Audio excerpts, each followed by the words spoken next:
Peace, everybody. Hope everybody's having a good day. It's the 4th of July weekend. I hope y'all enjoyed y'all weekend and enjoying y'all weekend safely with the fireworks and being over the grill and all that.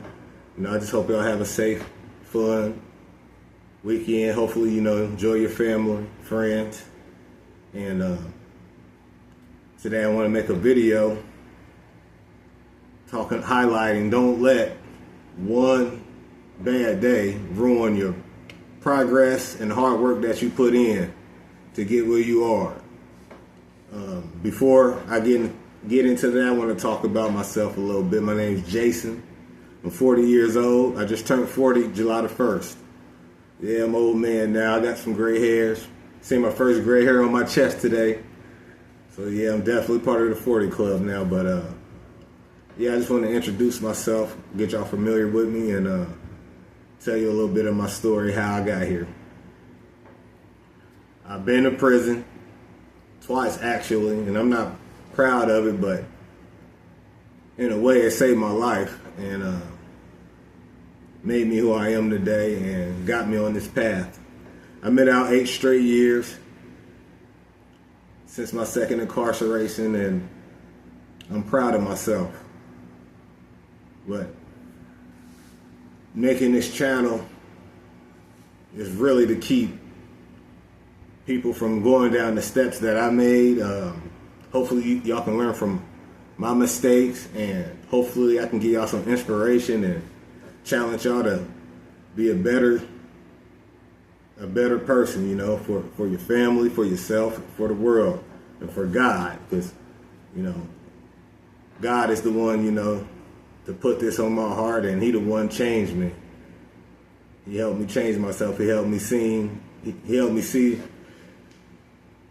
my faults and my wrongs, and also He gave me accountability. He showed me what accountability is, and He tested me to strengthen me and strengthen my weaknesses, and so that's how I got here. But yeah, I went to prison at a young age. At 18, I did 3 years for something stupid, nothing to do with kids or sexual or anything like that. But still, the choice that I made is the reason why I went. And honestly, I don't wish that on nobody. I don't wish you being away from your family, your friends, or any of your loved ones, and I don't wish you just not having your freedom, man. It ain't nothing like your freedom. Freedom to either just go to the bathroom without somebody telling you to go to the bathroom, being able to go into the refrigerator, go to the grocery store, or just even go out in nature and be free. Like, there ain't nothing like it. So cherish your freedom, y'all. That's what I want to tell y'all specifically, man. Cherish your freedom. The second time I went, which really that changed my life forever, is I did 10 years straight.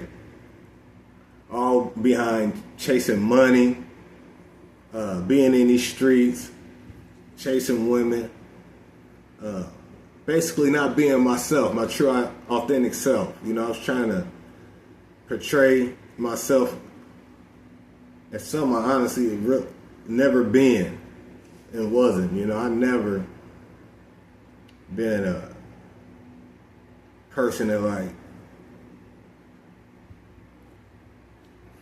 I'm sorry, y'all, this is truly authentic and it's off the dome, but I just never been a person that really wanted to see the worst in anybody. I always wish the best for everybody. I always had a pure heart. I'm empathetic. I'm an empath. I can't even shake that. Even through everything I've been through in prison and everything, that side always showed through. But honestly, like I said, I got to 10 years, dealing, selling drugs, got a gun charge for carrying guns, all that to come with the lifestyle. And if you seeing this, I pray, if y'all doing it, stop. Please get the heck out the streets. Get right with yourself. Get right with God. I'm telling you, there's a way to get money, women, if you're looking for what. There's all types of ways to get that stuff without being in the streets and putting your life in danger and other people's life at risk. For real, for real. But yeah, I did 10 straight years. And it messed with me physically, mentally, and emotionally. I ended up overcoming it, but for a while it took me a long time to get over it. And I don't blame God or anybody else. I blame myself. It was my actions that put me in there. I don't blame my family, nobody. But what I will tell you, during that 10 years, it was very lonely. I got one visit in 10 years. I didn't get a lot of mail. I did have help from my parents, as far as a little money here and there for commissary. But also, I got it out the mud in there too. Not in a bad way, but I ran a store, I tried to take less burden off my family as I could, because my actions ain't their fault that, they got to really support me when I put myself in a position, to be in that place, which I call it hell, man. I don't wish prison on anybody. I really don't like to judge, but I don't like the sex offender, the stuff with kids and stuff like that for sure. But I don't wish prison on my worst enemy. But during that 10 years, I will tell you the last 2 or 3 years, man, felt like 10 years. I'm not gonna lie to you. The first 6, 7 kind of flew by. I got me a routine, worked out. I found out that I love reading books. I love to learn, You wouldn't have thought that about me when I was in school, but I like to learn. I first started off reading, entertainment books, hood books that don't really, give you no fruit for your soul. But after that, I started reading books for like your mind, psychology books type books, how the mind think, how to think better, how to have a better thinking process, and also how to evolve, how to be a better person and that type of stuff, And I just figure out I love reading, man. I like learning, and I like, to apply stuff that can help me and make me a better person.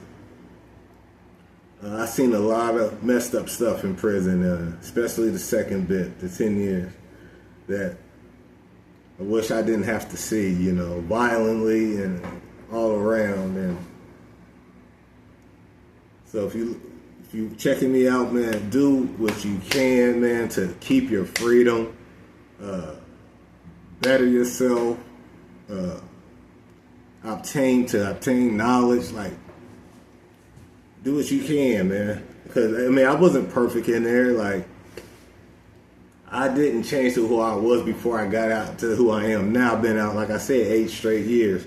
But I was in there, at first started off still smoking weed, on the cell phone,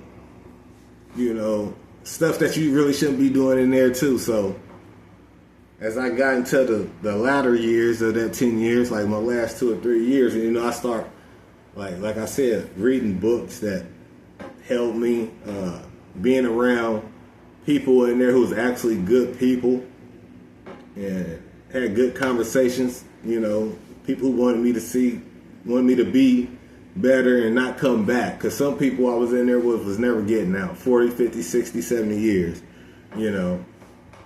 One bad mistake, some of them cost them their whole life. And they used to tell me, man, don't be who I am.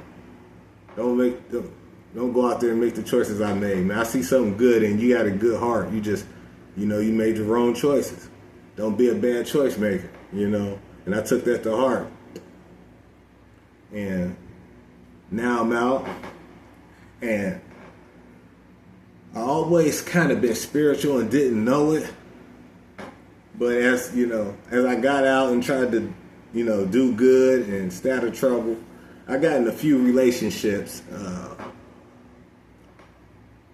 And I was pure and getting into relationships and everything. I've just picked the wrong women, and it wasn't the right woman for me, and obviously it didn't.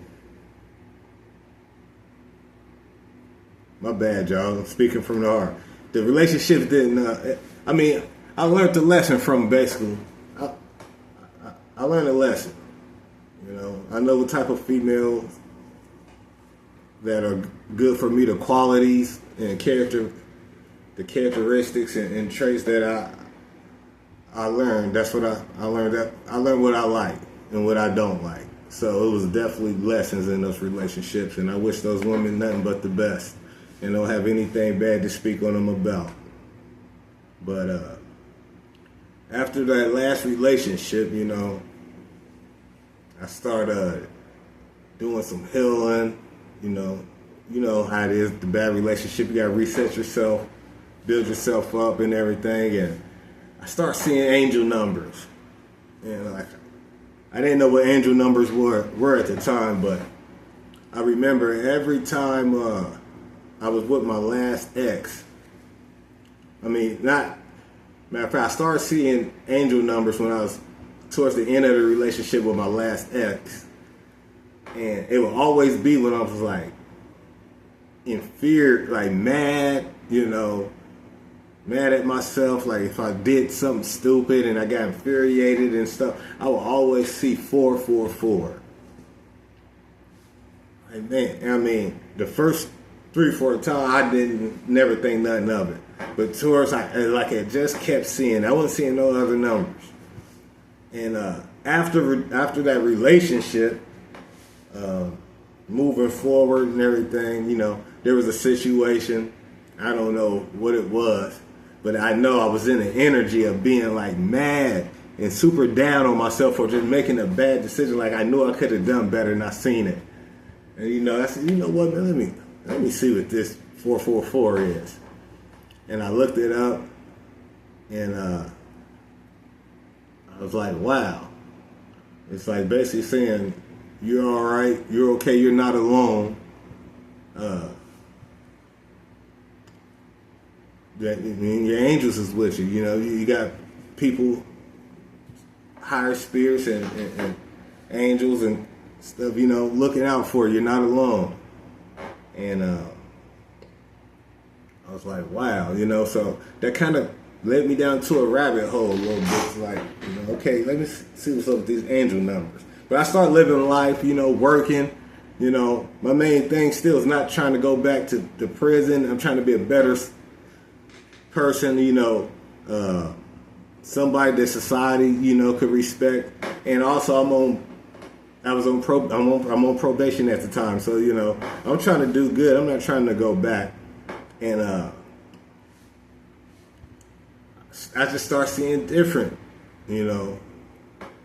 like sequence numbers, like 1111, 111, 333, and everything. So, like I said, it kind of went down the rabbit hole. I start checking them out, seeing what these numbers mean, when they pop up, especially when I couldn't run from them.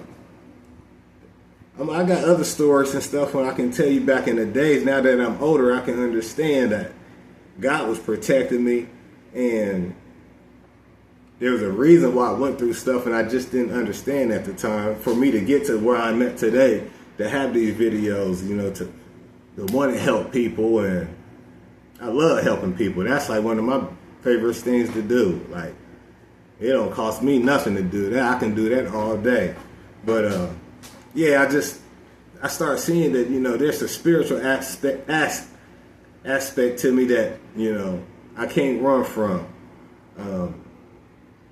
So the more like I said, I started doing good, and also diving in to that spiritual realm, I started learning more stuff about me as far as being empathetic and why I always felt for people, like especially when like people go through like traumatic, stuff that just don't happen to people and stuff. I'm like, man, and I just like, dang, like I feel for them like on a different level. Like, man, that could have been me. Like all the those situations that I was like, man, that could have been me, and it's like, dang, like, and I pray for them, but like, man, I used to wonder, why do I feel like this about people so much? Because in the world, people don't really care about what other people go through. You know, you got some people that like care, but not like as much as I do, like feel it like I do. I didn't think, but there's a lot of empaths and people who have deep empathetic for people.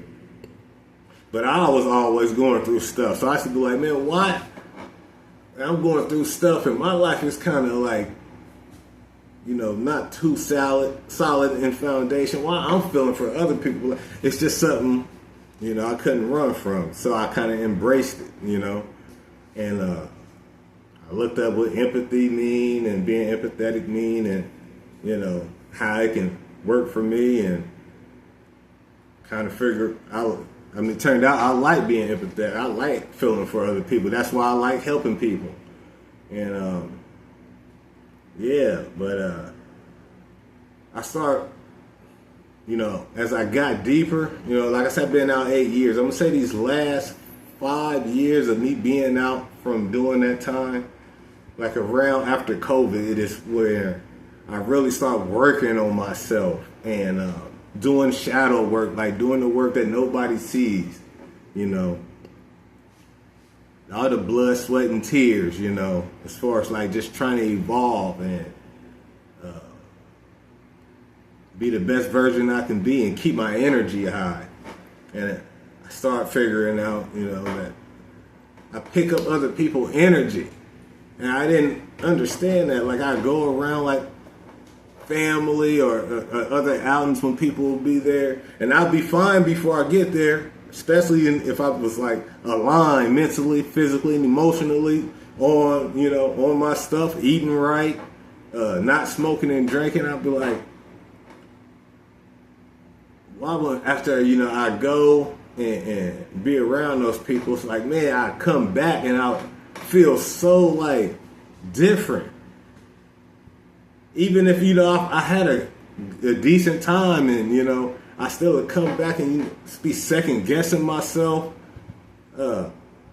switching up my goals, like, nah, maybe I shouldn't be doing that. Maybe I can't, like doubting myself and just feeling like energy that wasn't mine, you know. And it took me a while to figure that I honestly pick up other people's energy. And I had, you know, to learn how to distinguish other people's energy from mine and make sure that, okay, when I'm feeling that ain't me, that's other people's energies that I done picked up and acting and thinking on. And, you know, I had to figure out a way, you know, how to release that and get back to my own energy, my true authentic self. And coming to find out, like I said, man, I love learning, man. You know, I used to pray to God, man, and ask, you know, like, for ways, you know, ask for answers to the questions. You know, asking the questions like, you know, how can I cleanse that energy and get back to mine? And, you know, but like I said in my first video, everything I ever asked for, God always, every time gave me an answer. He always showed me an answer somehow, some way, you know. And one of the ways for me, you know, now is like I like the ground. I love the ground. Go out and put my feet in nature. I love being out in nature anyway. I'm a Cancer. Love being out in nature and in the sun, you know. But yeah, I found I like grounding. I can go out and ground 15 to 30 minutes, you know. Don't really think about nothing. Just let the pure thoughts come to myself, and, you know, I figured, I realized after doing that, practicing that I always come back to my own energy, my own authentic self, you know. And another thing that I like doing, I had to find passions that I like doing genuinely, that didn't cost money, nobody had to force me, and I can do for hours. And I like walking in nature. And I start doing that, man. That gets me back to my true authentic self, my own energy, my happy self. And when I'm doing that, I love walking, especially out in nature by myself and interacting with nature, the animals, the birds, all that, And when I do that, it's good for me physically, keep me fit and in shape. But it gets my mindset right, man. The thoughts that I get, the ideas and the goals, the stuff that comes to me to make me, make me want to set goals for myself. It's like, man, I love that, man. It's like I can never not do it now. And I hope I don't sound like I'm rambling, but I'm just being authentic, y'all. I mean, it helps me, and I hope it can help you. But being in nature is good for anybody. Seriously, anybody, and especially grounded. We're supposed to interact with nature anyway. Why would God create it for us to not be in perfect sync with it? We can't just be in the world, smoking and polluting it and everything and not living in peace and balance with it too, for real. But I figure out, I like grounding, walking out in nature. I still love reading different books on like different cultures, religions, just learning, finance books, anything that can help me grow, But let's get into the lesson I want to talk about, and that's not letting one bad day, ruin your progress on, evolving and being your best, best highest self.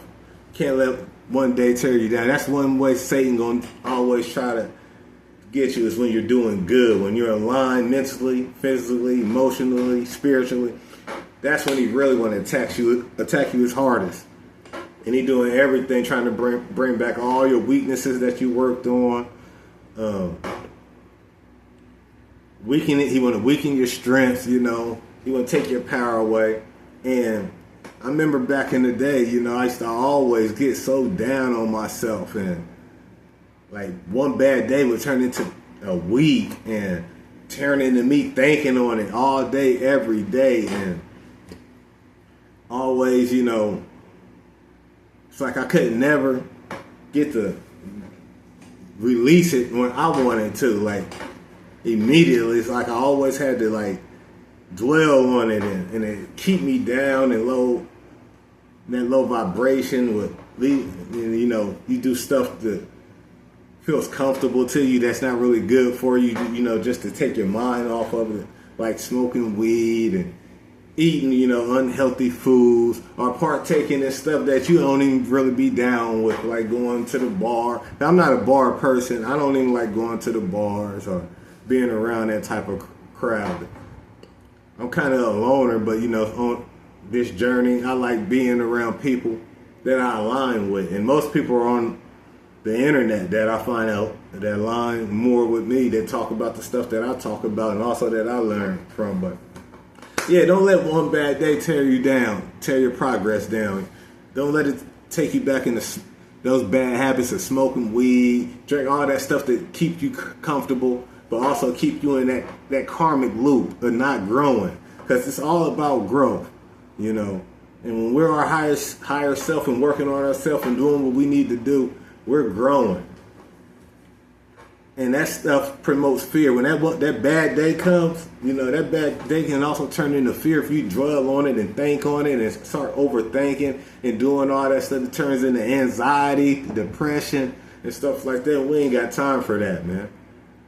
Especially the days we living in. We see how the world is. It's low vibrational, man. There's good things in this world and good people in this world, but overall it's so low vibrational, war talks, man, I love my people, but we see how the culture is, overly hypersexualized, or now it's the red pill, content versus the women, like all that fighting and stuff. We need to get back to balance. And so, but at the end of the day, after that bad day, snap out of it. Get with God. Get out in nature. Get in the scripture. Whatever you got to do, you know. Don't just anything but dwell on it. Sit in that house and dwell on it and stress yourself out and keep your low vibration. Keep yourself low vibrational. You can't do that. You know. And another thing is journal. You know, there's nothing wrong with journaling, you know, and asking God, like, why do Satan attack me in these ways? You know, after I'm doing good and I feel like, you know, I'm invincible and I'm good and I'm walking in my, ask God to reveal. Man, God will always answer your questions. Probably not on your time, but on His time. This time is the best time. All right, family, I'm long-winded and I can talk forever, especially about stuff that mean a lot to me, you know, and that especially, you know, that can help y'all. I hope y'all learned something from this video. Like I said, just keep going, keep working on yourself, keep working on your weaknesses, you know. Keep thanking God, you know, for the successes, the small successes. Sorry, I ain't got the best speech, but just thank God, you know, for the small wins. Be humble enough, you know, to be thankful, even though you might not be where you want to be financially, emotionally, spiritually, or whatever. Thanking for the good stuff that you know that He helps you in your life, you know, from, you know, the roof over your head, you know, even if it's just being able to, you know, provide food for yourself for the day. Just always be grateful and thankful and humble to the God, man, because God is a purposeful, loving, unconditional loving, ear always open, and God always got your back type of God, man, you know. So I can never stop talking about God, man, because He delivered me from so much. And I ain't even told you a lot of my story. I just told you, you know, the prison part, which was, I did almost half my time, my life in prison. So that's why I had to tell you that, because everybody that goes to prison, you know, ain't just a bad person. Some of them just made bad decisions, you know. And I see it, not just me, I see it online. A lot of people who been to prison, got out and doing great for themselves, doing great things for the people, the community, and I love that, man. You know, one of my favorite people, Malcolm X, you know, was in prison, you know. But this ain't a prison channel though, but I had to let y'all know a little bit about myself. But at the end of the day, don't let that one bad mistake cost you your life and cost you your progress. Because you are better than that. You was worth God creating you. Don't get no better than that. So cherish yourself, cherish your life, you know, and work on making better decisions. Peace, love, and prosperity to you, family. Thank you for tuning in to another video. If you liked it and learned anything, and rock with my energy, like and subscribe. Y'all have a good day.